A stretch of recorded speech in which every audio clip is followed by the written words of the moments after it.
Bonjour, bonjour les amis. Et l'heure est grave. Si je me suis rasé, ça veut dire que l'heure est grave, les amis.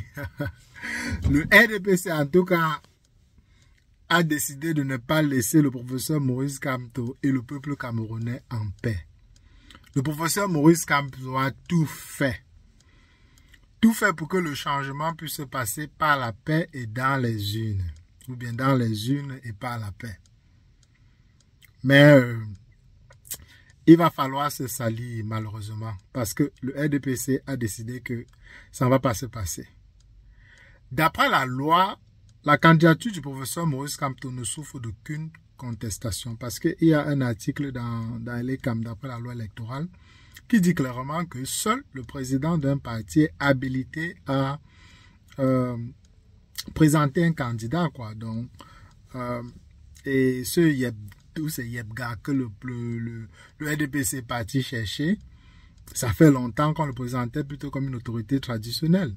Il faisait plus partie et depuis 2017, je pense que même Antangandi avait signé un document comme quoi Anissé Kane était le seul et l'unique président du Manidem.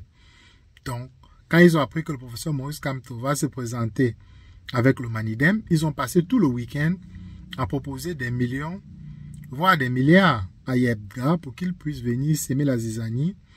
Et bientôt, vous allez voir les journaleux qui sont payés, qui sont à la solde du régime, venir nous expliquer pourquoi est-ce que la candidature du professeur Maurice Kamto doit être rejetée. Tout ça pour préparer l'opinion publique. Je ne vais pas vous mentir, les amis, j'ai eu une nuit difficile. J'ai pas dormi. Et j'étais sur la toile, je faisais les recherches et Franklin Nyamsi, en tout cas, il a célébré. Il a célébré grave, lui et son clan. Comme si l'échec du professeur Maurice Kamto était une victoire pour lui. C'est quand même incroyable, quoi. Les gens qui passent le temps à nous dire qu'ils sont des panafricains, ils sont ceci, cela. Mais si le professeur Maurice Kamto réussit à renverser ce régime, c'est quoi le problème? Même si c'est Cabral Libi ou bien un autre candidat qui réussit à renverser le régime. Ne sommes-nous pas tous d'accord qu'il faut un changement au Cameroun?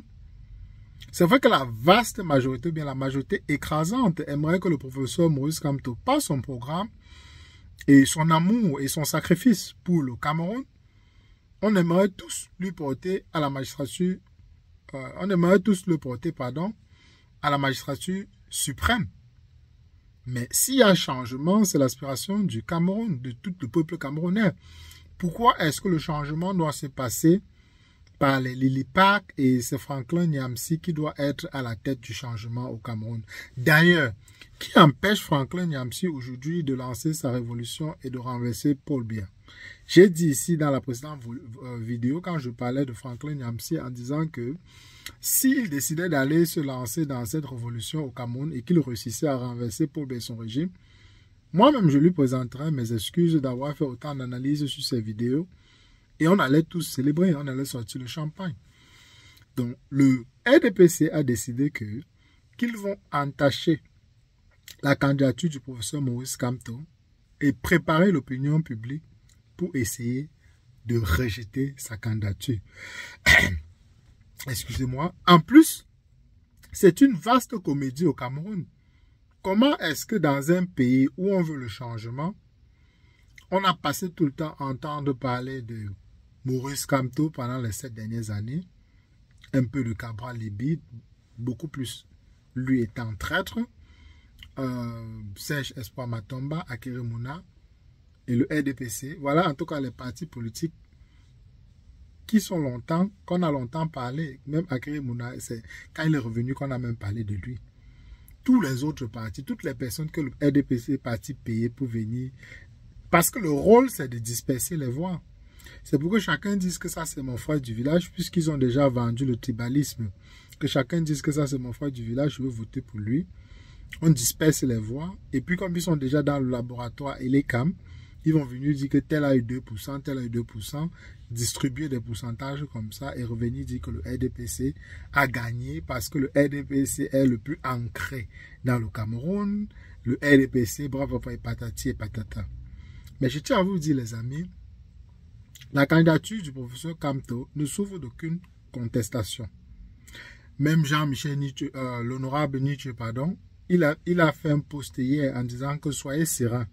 Mais le problème, j'ai pas bien dormi, pas parce que je suis pas serein sur la loi, mais le problème que nous vivons, nous sommes dans une dictature. Et dans la dictature, on ne respecte pas les règles. Vous avez vous-même vu comment est-ce que on a renvoyé les élections législatives et communales de manière sans vraiment réelle raison, parce qu'on voulait empêcher la candidature du professeur Maurice Kamto. On lui a dit que s'il tentait de présenter sa candidature avec le MSC, on allait rejeter, parce que selon eux, la loi ne lui permet pas. Le monsieur qui avait créé son propre parti, l'amour qu'il avait pour ce parti, pour ses militants, il a décidé de laisser ce parti pour aller demander à être investi par un autre parti politique, le Manidem. Les gens ne se rendent pas compte de l'effort, du sacrifice. Être capable de faire ce que le professeur Maurice Kamto a fait demande d'un sacrifice et d'un amour énorme pour le peuple camerounais. On vient nous dire non, Yango, oh, il a abandonné le MSC. Ça, c'est la distraction. Puisque tous les militants et les sympathisants du MSC savent le sacrifice que le professeur Maurice Kamto a fait en abandonnant son parti politique, le MSC, pour essayer de se présenter sous la bannière du Manidem. Et le président du Manidem, c'est Anissé Ekanet. Et d'après Elekam, la loi de Elekam, la loi électorale, il est le seul habilité à présenter un candidat et il a déjà présenté le professeur Maurice Kamto. Donc, la candidature du professeur Maurice Kamto, d'après la loi, ne souffre d'aucune contestation. Mais nous vivons dans une dictature. Donc, la dictature va essayer de nous prouver par A plus B, en utilisant des moyens de l'État et fallacieux, pour essayer de nous démontrer que le professeur Maurice Kamto n'est pas candidat. Donc, on a tous dit qu'en octobre, on allait se blesser, mais peut-être il faudra se blesser bien avant.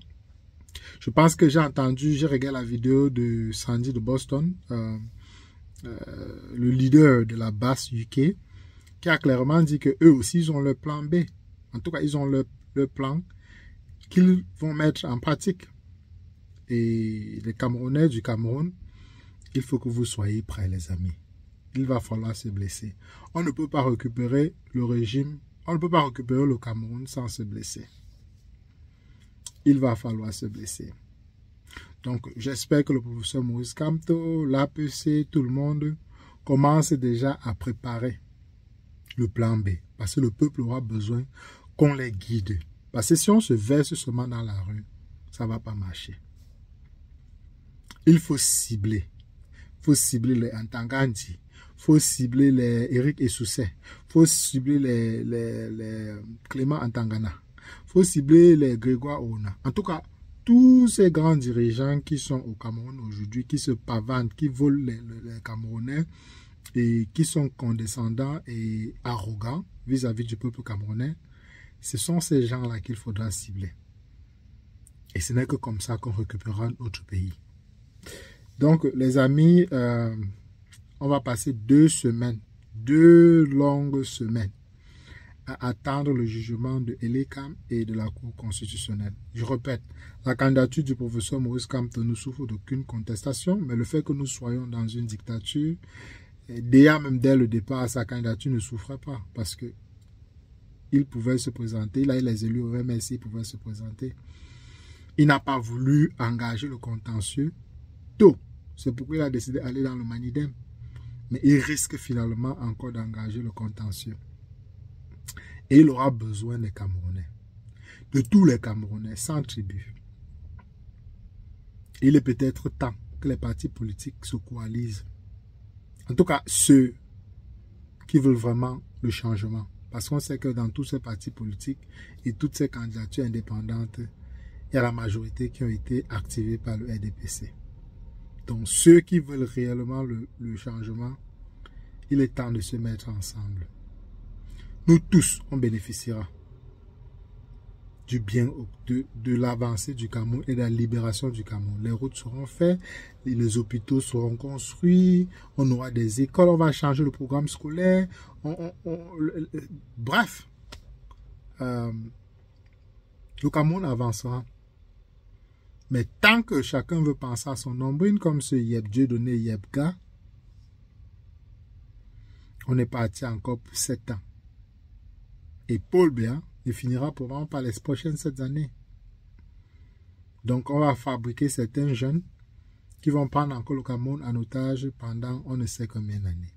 Les gars, nos ancêtres se sont battus pour la libération de notre pays, contre le colonialisme. Je pense qu'il est temps que nous, on se lève aussi. Soyez prêts, les gars. Il va falloir se blesser. Pour ceux qui ont peur, on ne peut pas les en vouloir. Peut-être qu'ils n'ont pas assez faim. Mais pour ceux qui ont faim,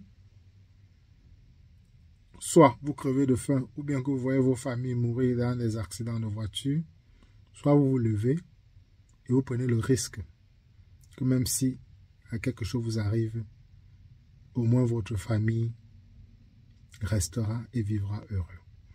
Voilà ce que je voulais vous dire, les amis. Prenez tout soin de vous. On garde toujours espoir, contrairement à tout ce que Franklin Nyamse a dit. On n'a pas encore été rejeté. Notre candidature n'a pas encore été rejetée. Nous sommes toujours en course, mais c'est quand même que le problème, c'est que Yebga a jeté une ombre et donné une occasion au dictateur de rejeter la candidature du professeur Maurice Kamto. Mais d'après la loi, sa candidature ne souffre d'aucune contestation. Allez, prenez tout soin de vous. On se retrouve rapidement dans une prochaine capsule.